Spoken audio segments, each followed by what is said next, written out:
years. He bravely admitted that he had unironically spent some time in the community and then got out, and while in, he noticed that most of the men were just normal men who were like him, trying to get better at talking to women. He also noticed that although he could see the flaws in the community and that there were several great content creators who had done excellent breakdowns of why pickup artistry was bad, when it was time for him to find a better alternative to pickup artistry and Manosphere type content, a lot of these creators didn't have as much to offer. Whoa there.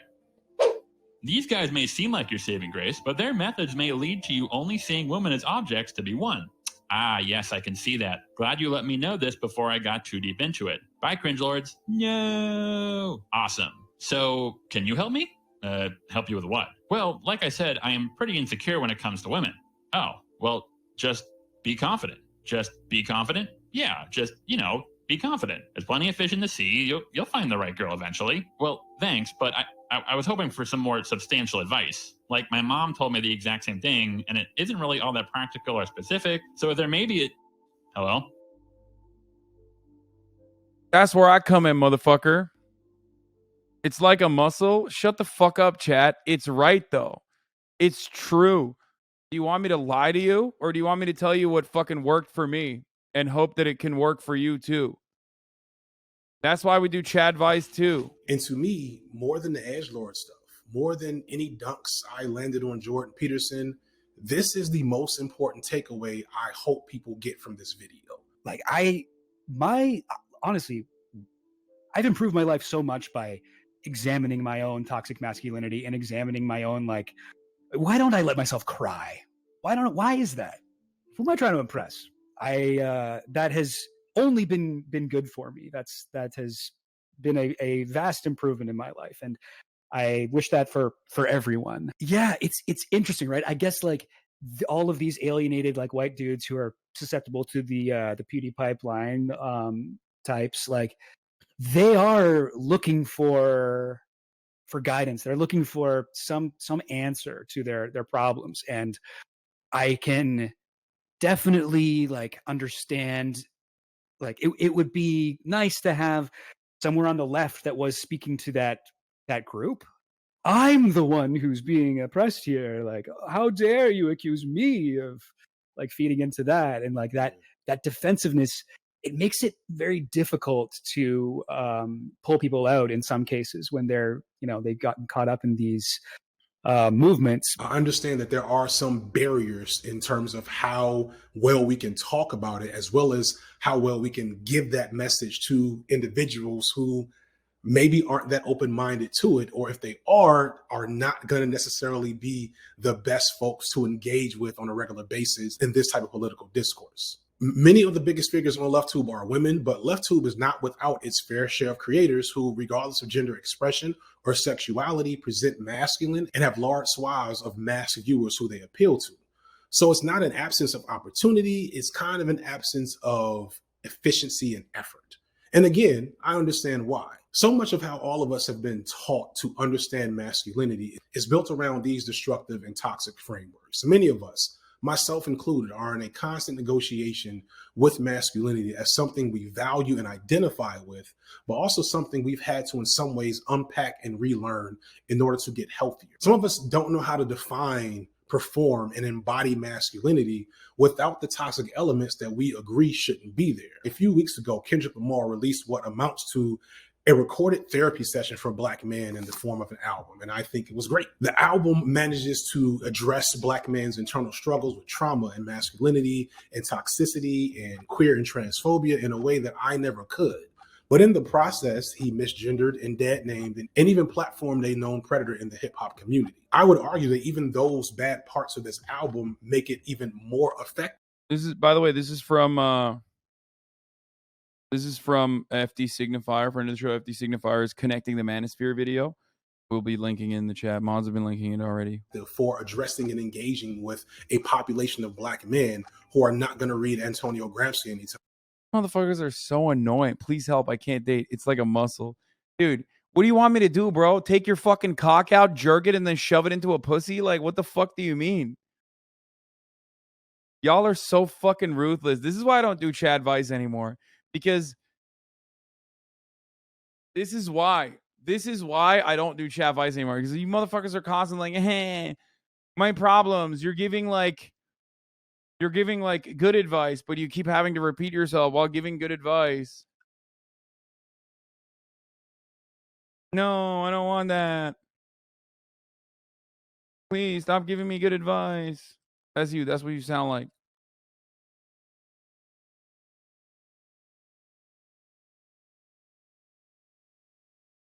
Compared to Black Pillar saying no one will ever like you because pulls out 500 reasons. Yeah, that's what I should say. Whenever someone's like, hey, man, I got these issues. Like, I can't talk to girls, whatever. I should just turn around and be like, yeah, because your skull density and skull circumference is all fucked up.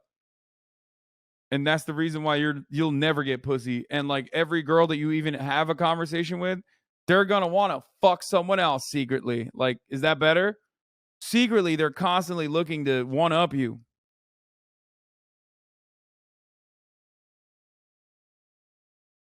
Screaming be normal at us is the best advice. I mean, sometimes you can't, though. Can you literally give good gay dating advice? I need help finding a bottom for being a selfish top. Okay, well, I can't give you that. I don't know. It's completely outside of my realm of expertise. Time soon. But at the same time, I don't have the same perspective as femme and queer participators in this discourse that feel put off and uncomfortable at this type of rhetoric being loosely used in any situation. I hope this doesn't sound like complaining. I hope it sounds like the numerous layers of complexity around engaging with masculinity from this weird progressive standpoint, and why I feel like a lot of men on the left maybe just avoid the minefield altogether. On one end, there's an innate fear of making the wrong move or saying the wrong thing and maybe getting canceled. But also there is an innate fear, I think, that we somehow end up reproducing the same problems and frameworks that we are hoping to defeat. It's like super important to me now to not even be perceived as like someone that is toxic to like progress, you know, a lot of my old videos and old ideas I still like basically agree with, but I'm like very careful about how I say things and what I say, because I want it to be clear that, you know, whose team I'm not on, basically. When you see the way that some men on the left act, when you see how many a celebrity or professed male feminist shows themselves to be shitty in the long run when push comes to shove, you see how this fear is warranted. But we should also hopefully see that this is not an ideal state of affairs for our goals, and that by avoiding these topics and this whole area of gender discourse, we're only empowering our enemies to corner the market on that topic. I agree with this 100%. Making things better by not being explicit about engaging masculinity. I agree with this 1,000,000%. No shade to anyone, but it's not hard to shit on chuds and make fun of alpha male podcasts, or to call out obvious assholes doing the obvious asshole things. Those things are important, but they are also abundant on the platform. What we don't have is a lot of analysis on boyhood, men's experiences in sexuality and sexual development, men's body issues, and God forbid, some type of useful engagement with boys and men, learning how to talk to women and engaging in partnering. We've got some elements of that present, but we could be doing a lot more. I think a lot of people think that they're doing enough already. It's kind of like the difference between being not racist and being anti-racist. Okay. I think it's great and amazing if you're not racist. You don't say slurs. Dude, that's freaking give me some. Sick, dude. Nice one. You know what's funny though? I think what a lot of, like, I agree with what everyone is saying here, but I also think that they're failing to consider one important thing. And that is that maybe they're not capable of doing such things. You know what I mean? I think there are just some people just straight up are not good at it. Like, I don't think that maybe H Bomber guy is not going to be capable of doing it. And I think I am, for the record. And I think I try as best as I can. You 100% thought it was the top of the hour? No, man. I'm trying to download Studio Ghibli, however you fucking say it, movies currently onto my phone before I get on this fucking flight.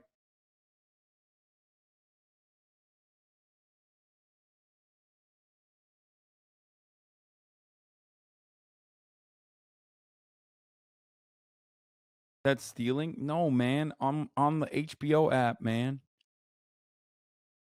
I think chatters need to understand that confidence comes from self-love. You need to learn to love yourself before you can truly be successful in the dating scene. Absolutely.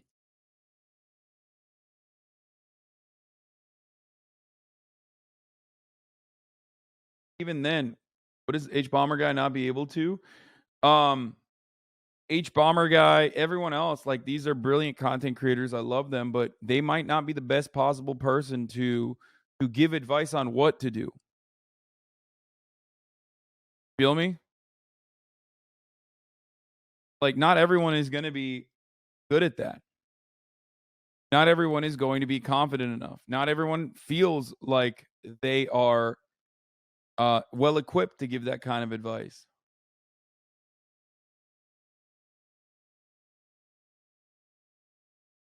I'm hoping you were plugging that phone into the PJ. You ain't got an iPad laptop. I do not have an iPad. I do have a laptop, but I don't have to. I don't want to use the laptop. I'm just using H Bomber guy as one example. It doesn't have to be that.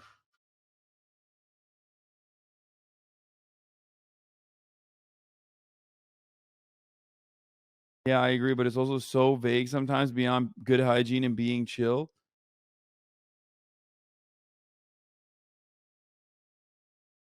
What is this? You need to breed content ecosystem. That's what the right has figured out. I have a content ecosystem. It's you guys.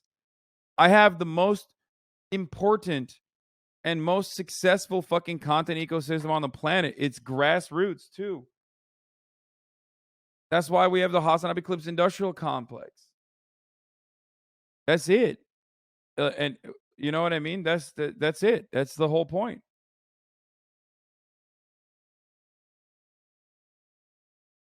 I have you. That's all I have. But it's also all I need, really. That's why I asked you to juice shit.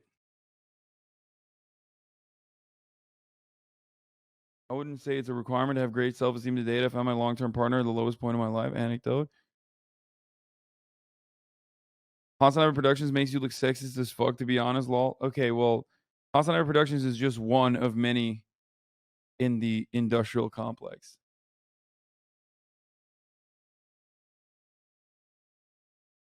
Now that you're not racist, now that you don't hate women, or now that you dunk on these like right-wing guys, what are we gonna do with these guys? Because we're looking at like a sea of dudes who need help. What are we gonna do? But like we feel like we should stop and end right there at that. We've debunked them, we've destroyed them, we've turned down all of their stuff, right? What are we gonna do now? Yeah, like high five, good job. What are we gonna do now to reel these people back in? Because we can't just stop there. That's where the anti-racism comes in. That's where the deprogramming comes in. There's been very little intentional guidance given to a lot of these men and boys around their specific standpoint in this process. The only ones speaking directly to them are the ones that tell them to resist that change. So shockingly, I have fans that are both fans of me and somehow Kevin Samuels. And the only thing that makes sense of that from my perspective is that these are young men and boys that are so hard up for useful images of Black masculinity that they'll take damn near anything, even if it doesn't make sense when you put them together. As I'm able to do it because I'm also a very carbon copy expression of I'm the vehicle of that patriarchy. People see me, and Tiana from Fab Socialism was the one that made me realize this the most. She said, I was afraid to click on your videos because you look like the type to do it. You look like it. And I was just like... But that's actually great. I feel the exact same way too. That's me to a T as well.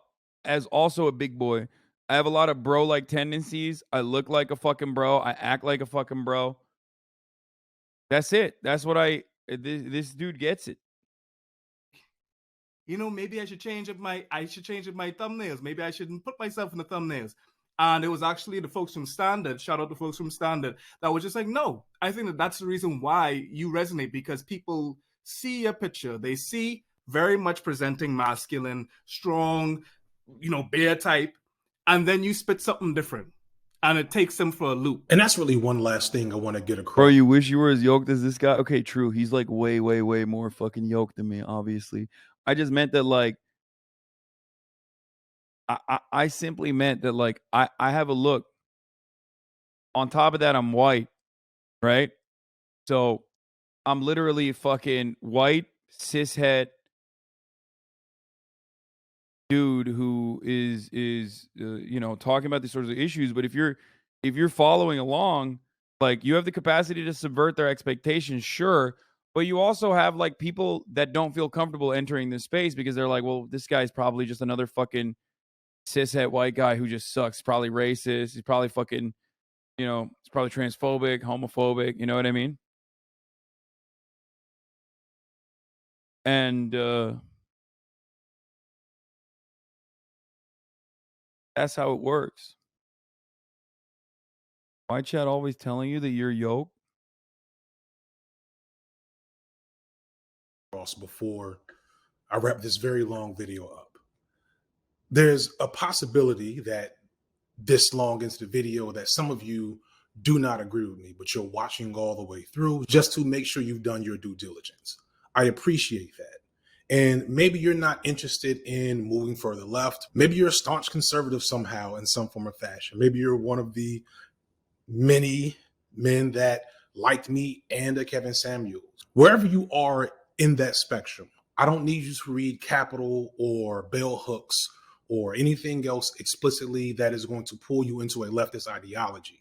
But what I will challenge you to do is to deconstruct how you see yourself as a man apart from the messages and images that you see in the manosphere. That we have now so much proof and evidence is not helping you, is not helping us as men out here in the world. I get the appeal of easy.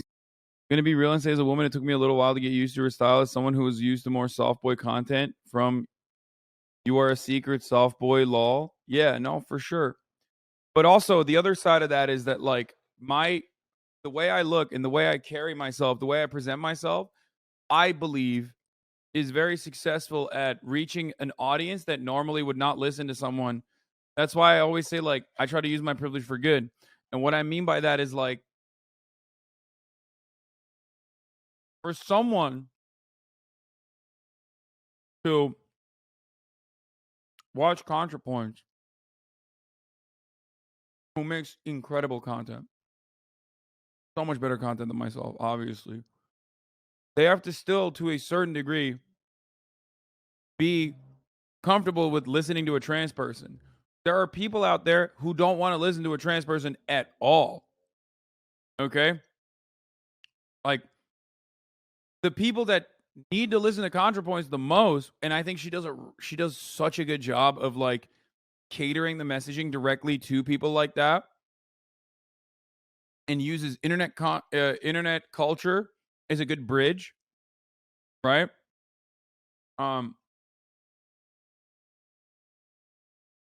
But there is still plenty of people, which I know Contra also recognizes, are not going to listen. So I try to make that pathway open for people to go down that pipeline. I was always pretty left-leaning, but I had a blind spot on trans issues. I definitely wouldn't have listened to her a couple years back. Yeah.